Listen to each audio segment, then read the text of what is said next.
우리 지역의 이슈 콕 짚어봅니다. 헬로 이슈 토크. 도내 이슈를 집중 분석해 해결 방안을 분석해보는 시간, 헬로 이슈 토크의 심준입니다. 오늘 함께 말씀 나눠주실 두 분 나오셨습니다. 먼저 안소동 행정학 박사님 나오셨습니다. 반갑습니다. 반갑습니다. 네, 조지혁 경남대 정치외교학과 교수님 자리하셨습니다. 네, 반갑습니다. 반갑습니다. 네, 지역 이슈에 대해서 이야기를 해보는 이슈 짚어보기부터 시작하겠습니다. 창원 성산 국회의원 보궐선거에 출마한 권민호 후보와 여행국 후보가 단일화에 합의했습니다. 치열한 눈치 싸움, 기싸움 속에서 나온 결과인데요. 분명 기회를 잘 잡은 또 혹은 머리를 잘 쓴 정당이 있습니다. 이번 노림수의 판을 어떻게 좀 분석할 수 있을까요? 네, 우리 방송에서 여러 번 이 문제를 짚어봤습니다. 방송이 끝나고 나면 또 다른 변수가 생기고 해서 역시 성산구는 그 변수가 제일 많은 지역이고 우리 경남의 정치 1번지고 또 대한민국 정치 1번지다운 굉장히 선거 전문가까지도 예측하기 어려운 아주 그런 그 혼돈의 정치판이다. 저는 이제 이렇게 보는데 지난주 금요일 방송에서도 저희들이 민주당과 정의당의 단일화를 예상을 했는데 이번 창원 성산구의 선거판의 가장 큰 변수는 우리가 사전에 예측해봤지만 두 가지를 볼 수 있습니다. 진보당과 진보당의 단일화, 진보당과 민주당의 단일화. 이건데 그 중에서 가장 폭발력이 큰 것이 진보당하고 민주당의 단일화겠죠. 그렇죠. 이제 그게 이제 이 눈앞으로 다가왔는데 저는 이제 크게 세 가지로 보는데 결국 그 진보당과 민주당의 단일화를 합의하게 된 배경에는 연대를 하지 않으면 진보 후보에게 자리를 내줄 수밖에 없다는 어떤 절박감 이게 있었지 않나 이래 보고 진보 후보, 보수 후보. 그렇죠. 죄송합니다. 보수 후보. 그리고 정의당과 민주당은 사전에 아마 중앙당 지도부에서 이게 사전에 교감이 아마 있었지 않나 이렇게 생각이 들고요. 그 다음에 권민호 후보 측에서는 지금 최근에 여론조사도 나왔습니다만은 자신의 지지율이 정당의 지지율의 약 4분의 1 수준에도 못 미치는 이런 지지율이 나오고 자기가 한 두세 달 정도 창원 성산구에서 그 표밭을 다져봅니다만은 지지율이 타포 상태니까 이분도 마지막 승부수를 던졌지 않나 이렇게 생각을 하고요. 그래서 권민호 후보 측에서는 잘못하면은 본인이 선거를 완주하게 되면은 보수당 후보에게 조력자 내지 1등 공신이 잘못하면 될 수 있다는 이런 그 굉장히 절박감이죠. 이런 것 때문에 아마 승부수를 던진 것 같고요. 그래서 여기서 정의당의 아마 여행국 후보도 마찬가지라고 봅니다. 여행국 후보도 단독으로는 굉장히 어려울 것이다. 보수 후보에게. 그래서 어떤 동병상련의 어떤 정치적인 어떤 동질감 이런 게 작용이 됐다 보고 선거법상 이제 투표용지가 26일에 인쇄가 들어가는데 그 전까지 25일까지 아마 단일화가 최종적인 결정이 날 것으로 저는 그렇게 보고 이렇게 되면은 보수 후보 자유한국당 측에서는 굉장히 어려운 상황에 이제 직면하게 되고 보수가 바라는 황금 분할 구도가 이제 완전히 깨지는 셈이죠. 그렇죠. 이렇게 되면은 자유한국당은 굉장히 어려운 선거를 치를 수밖에 없는 상황이다. 저는 그렇게 판단합니다. 네, 이 두 당이 민주당하고 이제 정의당과의 이제 단일화, 후보 단일화가 되면서 이제 또 하나 이제 관심이 모이는 곳이 바로 이제 민중당이지 않습니까? 그렇죠. 사실 민주당 입장에서는 굉장히 이제 기분 나쁠 수 있거든요. 이제 일종의 배신이다. 진보 정당끼리 어떤 단일화를 추진하다가 갑자기 이제 민주당과의 단일화를 추진했기 때문에 정의당이 그래서 이제 민주당의 앞으로의 행보 굉장히 관심이 갈 수밖에 없는 것 같습니다. 어떻게 이제 진행이 될 거라고 좀 예측을 할 수 있을까요? 일단 이제 민중당은 굉장히 큰 실망을 했는 거는 좀 분명한 사실인 것 같은데 일단 이제 민주당에서 이제 3자 원샷 제안을 했지 않습니까? 여기 이제 민중당이 거부를 했고 받아들이지 않았거든요. 그러니까 민중당 입장은 그런 것 같아요. 일단은 진보 진영끼리 먼저 선 단일화하고 그 다음에 차후 논의하자 이런 입장인 것 같은데 어떻게 보면 민주당 입장에서는 민주당은 진보 진영이 아니다라고 이렇게 좀 보고 있는 것 같기도 하고 여하튼 그 좀 잘 됐으면 좋았는데 결과가 그렇게 나오지는 않았잖아요. 특히 정의당과 민중당 사이에 계속해서 이 단일화 논의를 두고 끊임없이 실무 협상을 가졌지만은 또 절충안도 내놨지만은 결국 뭡니까 타협안을 찾지를 못했고 그런 과정 속에 민주당이 3자 원샷을 제안을 했고 또 그 속에서 또 뭡니까 이제 그 민주당과 정의당이 단일화를 하기로 합의를 받지 않습니까? 네네. 이제 단일화 방식은 그 성산구 지역구 주민들을 대상으로 여론조사를 하기로 합의를 한 것 같은데 또 세부적인 방식은 지금 이제 신부자끼리 계속해서 뭡니까? 지금 토론도 하고 네. 지금 논의를 하고 있는 중이거든요. 네. 뭐 어떻게 될지는 모르겠지만 만약 큰 틀에서 단일화가 이루어진다면 앞으로 이제 민중당이 어떠한 모습을 보이느냐, 어떠한 행보를 하느냐가 가장 큰 관심일 것 같은데 그 민중당이 예컨대 그 태도에 따라 가지고 이제 양자간 단일화가 될 수도 있고 네. 아니면 삼자간 단일화가 될 수 있는데 근데 민중당이 독자 행보하기는 좀 쉽지 않다고 저는 그렇죠. 판단을 합니다. 왜 그러냐면 자칫 잘못하면 이게 진보 진영의 선거의 패배로 이어질 가능성도 있기 때문에 네.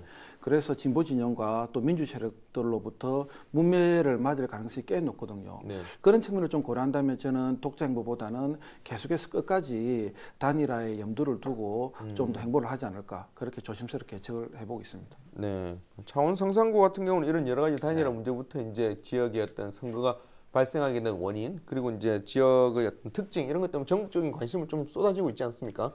여러 가지 상황에 대해서 참 어떻게 보면 옆에서 보기에는 좀 재밌게 흘러간다라는 좀 이야기도 할 수 있을 것 같은데 선거 진행되는 부분 계속해서 저희도 뭐 이야기를 나눠보도록 하겠습니다. 네, 오늘 본 주제에 대해서 이야기를 나눠보도록 하겠습니다. 전국 조합장 선거가 지난 13일 치러졌습니다. 올해 조합장 선거는 뭐 예전과 마찬가지로 공정선거를 향한 외침이 굉장히 컸었는데요. 오늘 헬로 이스토크에서는 그 결과는 어땠는지 또 이번 전국 조합장 선거가 돈에 남긴 의미는 무엇인지 이야기를 나눠보도록 하겠습니다. 네, 뭐 지난 13일이죠. 치러진 전국 조합장 선거에서 돈의 조합장 선거 결과는 어떻게 좀 정리를 할 수 있을까요? 네, 방금 말씀하신 대로 이제 지난 13일에 그 전국 동시조합장 선거가 끝이 났습니다. 네. 우리 경남에서도 172 명의 당선자 새 조합장이 탄생이 됐는데 이날 이제 경남도 내 22개 시군에서 설치된 그 투표소가 239개죠. 아침 7시부터 이제 투표가 시작이 됐는데 당선자를 조합별로 보면은 농축협이 136명, 수협이 18명, 그다음에 산림조합이 18명인데 이 중에서 현직에 있는 조합장이 출마한 것이 118명이었습니다. 네.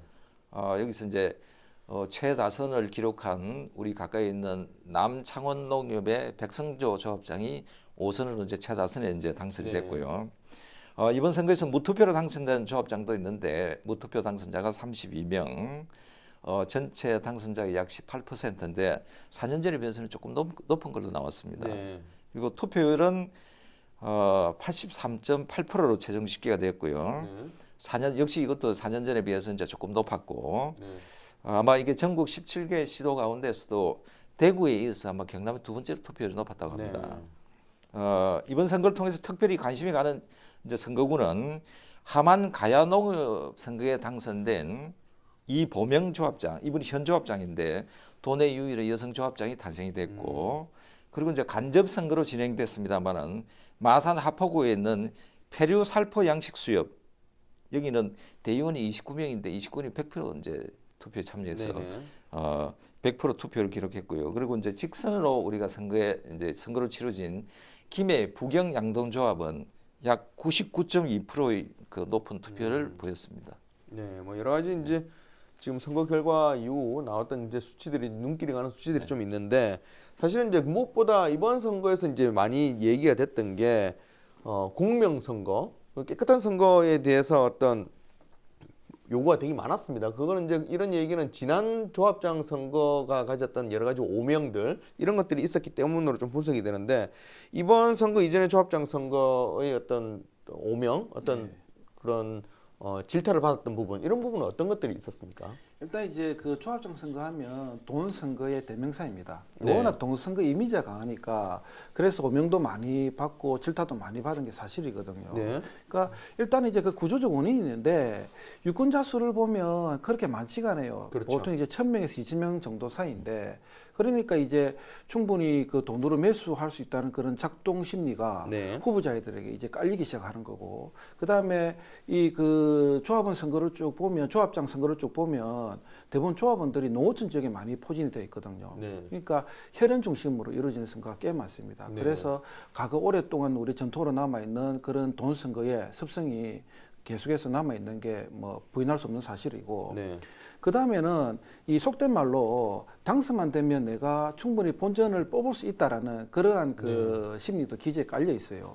일단은 당선되면 그 대기업 임원에 준하는 고액의 연봉을 받을 수가 있고, 네. 그 다음에 그 이사건을 다 지고 있거든요. 그러니까 승진, 그 다음에 채용 인사건 이런 것까지 다 지고 있기 때문에 내가 당선만 되면 그 본전 이상의 모든 것을 가져갈 수 있으니까 지금 그 선거 기간 동안에 돈 쓰는 게 그렇게 아깝게 느껴지지는 않는 거죠. 결과론적만 보면. 뭐 사실은 이런 이유 때문에 이제 좀 개선해보자라는 목소리도 많았고 실제로 뭐 그런 움직임도 많이 이루어졌던 것 같습니다. 그럼에도 불구하고 여전히 이제 부정선거의 모습들은 반복이 됐고 또 깜깜이 선거 뭐 이런 것도 계속 확인을 할 수 있었는데 뭐 선거 전날까지 고소 고발이 계속 이어졌던 걸로 알고 있습니다. 네. 4년 전에 선거도 마찬가지였죠. 4년 전에도 이제 우리 경남이 입건자가 290여 명으로 전국에서 불법 선거를 가장 많이 배출한 그 불법 선거 1등이 이제 우리 경남도였죠. 이런 이제 오명을 받고 있었는데 이번 동시 선거도 역시 마찬가지입니다. 지난 11일 기준으로 보면은 경남 선관위가 공식적인 통계를 냈는데 45건의 불법 행위를 적발해서 13건을 고발하고 1건을 수사 의뢰 그리고 31건은 이제 경고 조치했는데 창녕에서 지난달 26일 날 조합원의 그 배우자에게 금품을 20만 원 정도를 제공을 했고 그리고 이번 달 3일에도 역시 호별 방문이 금지가 돼 있는데 밀양에서 이런 일이 있었습니다. 밀양에서 그 호별 방문을 해서 불법적인 선거 운동을 했다. 이렇게 해서 밀양지청과 사청경찰서에 각각 고발이 돼 있는데 유형별로 보면은 기부행위가 제일 높습니다. 역시 방금 교수님 말씀했지만 돈 선거와 관련된 기부행위가 23건으로 가장 높게 나오는데 지금까지 선거 사범은 저는 굉장히 적은 숫자로 보고 이제 당선이 확정이 됐기 때문에 선관위에서 이제 공식적으로 후보가 등록부터 선거운동 당선까지를 모든 것을 이제 선관위가 이제 검증을 하게 되어 있습니다. 이런 검증을 하게 되면 이러한 과정에서 불법적인 선거 사례는 매우 더 이제 높게 나타날 것이고 또 그다음에 검찰에서도 마찬가지고 경찰에서도 이미 수사를 진행하는 과정이 이미 그 현실적으로 드러날 것이고 이렇게 되면은 그 숫자가 굉장히 늘어날 것이고 뭐 이번 그 위탁법 선거법에서도 공소시효가 그 일반 그 공직자 선거법과 마찬가지 6개월인데 6개월 안에 뭐 이런 숫자들이 저는 더 늘어나지 않을까 생각을 합니다. 네. 사실 지난 이제 조합장 선거에서도 이제 그 당선 이후에 조합장 선거 이제 박탈된 분이 한 7분 정도 되는 것 같더라고요. 이제 이번에도 이제 뭐 비슷하거나 아니면 더 많을 수도 있다 이런 뭐 이야기도 나오고 있는데 이렇게 이제 뭐 불법 선거가 만연한 선거다라는 오명을 쓸 수밖에 없는 이유를 무조건 그 후보자들 잘못으로만 몰아가기에는 조금 무리가 있다는 이야기들이 좀 있습니다. 사실 선거 운동도 그렇게 다른 선거와 같이 또 많이 할 수 없는 부분도 있고 제한도 좀 많고 또 정책 선거를 할 수 없는 또 한계도 있는 것 같습니다. 이런 여러 가지 이유는 뭐가라고 좀 볼 수 있을까요? 그래서 이제 조합장 선거를 이제 깜깜이 선거라고 하는데 일단 이제 국회의원 선거나 지방의회 의원 선거하고 비교해 보면 차이가 많이 나요. 첫 번째로 이제 예비 후보 제도도 없고 그다음에 선거 운동도 본인 혼자 스스로 본인 혼자만 할 수 있는 그러니까 선거 운동이 굉장히 제한적이죠. 그래서 본인이 딱히 할 게 없으니까 뭐 기껏 한다는 게 문자 전송이라든지 그다음에 전화를 통해서 본인을 알리는 거. 저도 이제 그 함안군부 지역의 조합원인데 문자만 계속 받아요. 오전 똑같은 동시 타임에 후보자의 문자가 오는데 그걸 통해서 제가 이 후보자를 판단할 수가 없고 비교할 수가 있는 게 아무것도 없거든요. 그러니까 이제 설명절을 전후해 가지고 그 지역에 가보면 현수막이 어마어마하게 걸려 있는 거거든요. 그러니까 후보자도 굉장히 좀 뭡니까 깝깝할 수밖에 없는 그런 현실에 직면해 있는 거고 그래서 후보 연설이라든지 공개 토론회 자체가 없다 보니까 이런 문제가 계속해서 발생을 하고 있다고 보시면 될 것 같고 그렇다 보니까 결국 뭐냐면 현 조합장이 선거에서 계속 유리할 수밖에 없는 그런 현실에 놓인 게 조합장 선거라고 보시면 될 것 같습니다. 네. 그래서 이제 이런 상황을 개선하기 위해서 네. 이번 선거를 계기로 선거법을 좀 개선해 보자 네. 이런 얘기들이 계속 나오고 있는 것 같습니다. 어떤 내용들입니까? 네, 선거법의 어떤 개정과 보완이 시급해 보입니다. 이제 조합장 선거에 그 적용되는 법률이 공공단체 등 위탁 선거에 관한 법률인데 이것을 줄여서 이제 위탁 선거법이라 합니다. 네. 이 법이 지난 이제 2014년 8월 1일자로 시행이 됐는데 뭐 5년이 지났습니다만은 아직도 그 우리 국민들이 바라는 그 정책 선거랄지 투명 선거에는 기준이 굉장히 미달하는 그 수준인데 네. 저는 뭐 법도 중요하지만 의식이 중요하다고 보는데 그런데 의식보다도 이것을 뒷받침하기 위한 어떤 법적인 제도와 장치가 저는 중요하다고 생각합니다. 네. 방금 교수님께서 설명을 했지만은 조합장 선거는 대담이나 정책 토론회가 없습니다. 그래서 유권자들이 후보를 제대로 검증할 수가 없는 또 업무적인 능력이라든지 여러 가지 그 도덕적인 문제를 검증을 해야 되는데 네. 이것을 이제 검증할 수 없다는 게 가장 큰 문제고 또 이제 조합원도 평균 조합원이 아마 1,800명 정도 됩니다. 이게 조합원 숫자가 적다 보니까 음성적으로 동거래라든지 뒷거래가 이제 이게 가능하다는 것이죠.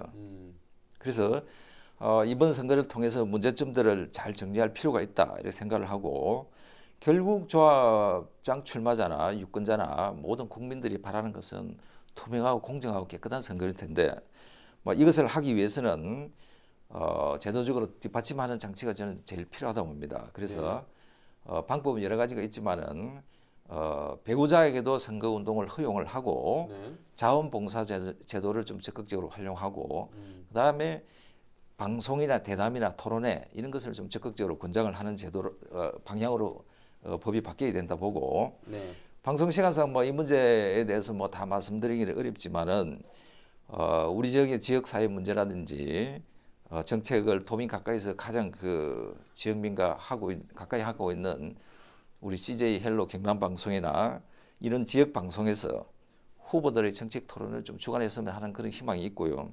선관위에서도 이것을 좀 적극적으로 좀 저는 고려를 해줬으면 좋겠다는 생각을 합니다. 네. 뭐 방금 말씀하신 부분 있지만 요즘 같은 경우는 이제 선거가 이제 사실 미디어 선거 그리고 또 온라인 선거 이런 쪽으로 많이 가고 있지 않습니까? 더 많은 이제 대중들을 만날 수 있기 때문에 그래서 방금 말씀하신 것처럼 후보자 간의 어떤 토론회나 연설회를 조금 미리 여는 것에 대해서 이제 꼭 필요하다 이야기하는 목소리가 꽤 이제 커지고 있는 것 같아요. 예. 당연히 필요하죠. 왜냐하면 네.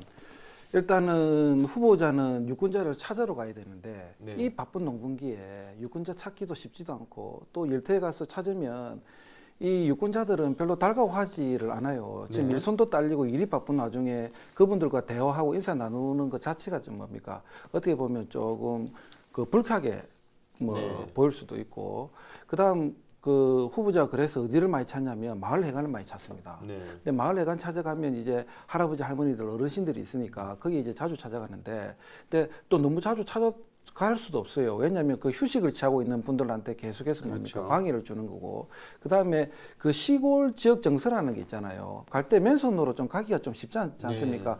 그 막걸리 몇 병이라든지 아니면 과자 봉지라도 몇 개 들고 가서 어르신들한테 인사를 해야 되는데 이거 자칫 잘못하면 선거법 위반으로 그렇죠. 큰 곤욕을 치르니까 이것도 할 수가 없는 부분이고 그래서 여러모로 이제 이런 문제점이 꽤 많고 장날을 또 많이 이용을 하는데 네. 이 장이 그 우리 도시에서 시장처럼 매일 열리는 게 아니라 장날은 또 열리는 날이 또 정해져 있지 않습니까? 5일장이죠 대부분. 그러니까 이런 게 다 복합적으로 작용하다 보니까 후보자들도 굉장히 애로사항이 많은 거고 이거는 이제 농촌뿐만 아니라 도시도 마찬가지예요. 마산 수역 같은 경우에는 창원 전체가 조합장이 다 포진하기 때문에 이 선거운동하기가 너무 쉽지 않은 거예요. 그래서 이런 점을 감안할 때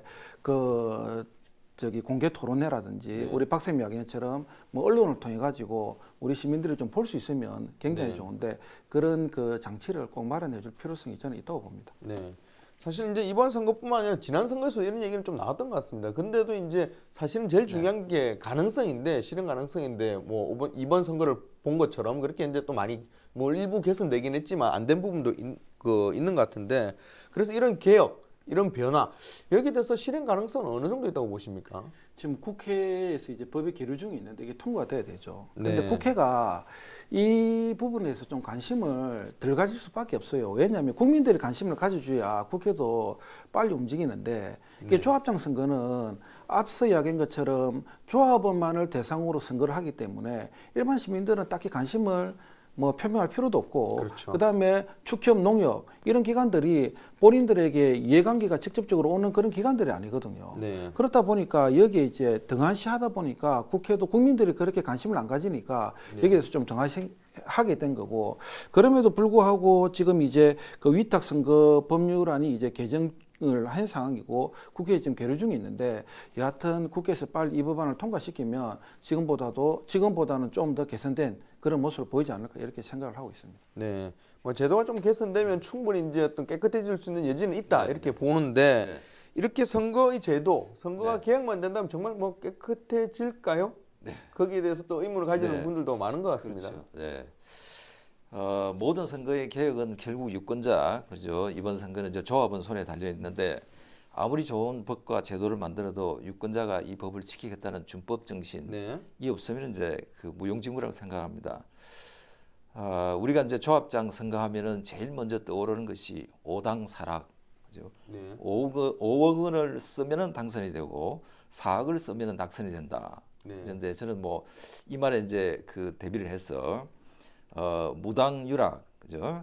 돈이 없어도 당선이 되고 돈을 쓰면은 오히려 낙선이 된다. 이런 선거 제도와 문화를 좀 만들어가는 것이 필요하다고 생각하고요.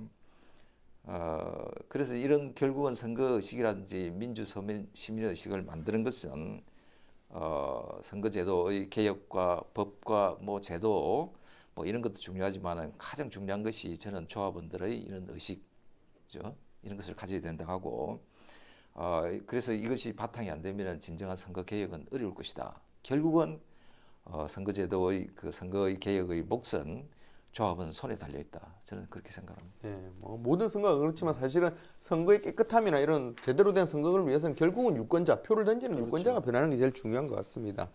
어쨌든 이번 선거 전후로 이제 조합장 선거에 대해서 관심이 굉장히 높아졌지 않습니까?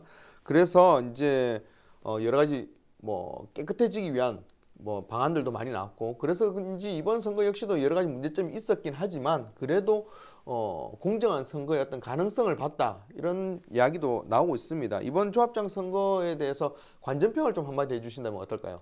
일단 이제 위탁 선거가 두 번째 시행되었고, 네. 그다음에 농협이나 축협을 중심으로 공명 선거를 플치자는 선거 캠페인도 벌어졌고, 네. 그래서 그런 측면을 봤을 때 과거에 비해서는 좀 많이 깨끗한 선거가 되었어요. 네. 그러니까 신문 보도에 따르면 지금 그 불법 선거, 부정 행위가 일어난 그런 게 22% 정도 줄었다고 이렇게 나오거든요. 네. 그럼에도 불구하고 아직까지 또 돈 선거, 건법 선거, 혼탁 선거는 그 다른 선거에 비해서는 큰 게 이제 이 조합장 선거라고 보시면 될 것 같고, 네. 그리고 여기에서 한 가지 더 주목할 점이 뭐냐면 이 후보자도 그렇고 당선자도 그렇고 대부분 다 50대 이상입니다. 90% 이상. 네. 그러니까 젊은 세대들이 좀 찾기가 쉽지 않고 여성인들도 당선된 경우가 크게 좀 많이 드문 케이스입니다. 그렇죠.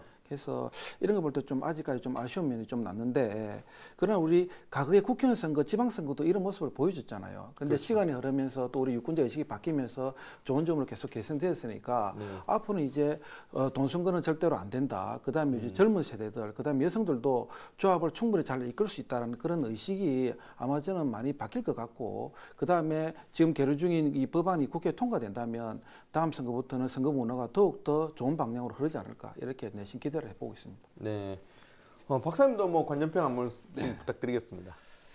이제 이번에 두 번째 동시 선거가 되었습니다. 근데 선거는 참 굉장히 어렵죠. 네. 여러 가지 뭐 제도 법적인 장치도 중요하지만은 의식이 뒷받침이 되지 않으면 선거 개혁은 어렵다고 생각하고, 그래서 결국은 우리 국민들이 바라는 것은 투명하고 깨끗한 선거, 정책 선거를 바라는데, 뭐 이러기 위해서는 앞서 이제 우리가 그 조합원들의 의식이나 제도에 대해서는 말씀 많이 드렸고, 그래서 정부에서 하루빨리 이제 문제점에 대한 보완 대책을 내놔야 되고, 또 국회에도 지금 위탁선거법이 계류가 돼 있죠. 네. 이것을 좀 하루빨리 개정을 해서 모두가 조합원들이 바라는 그런 투명한 정책 선거로 갈 수 있는 방향을 우리가 잡아줘야 된다, 그렇게 생각합니다.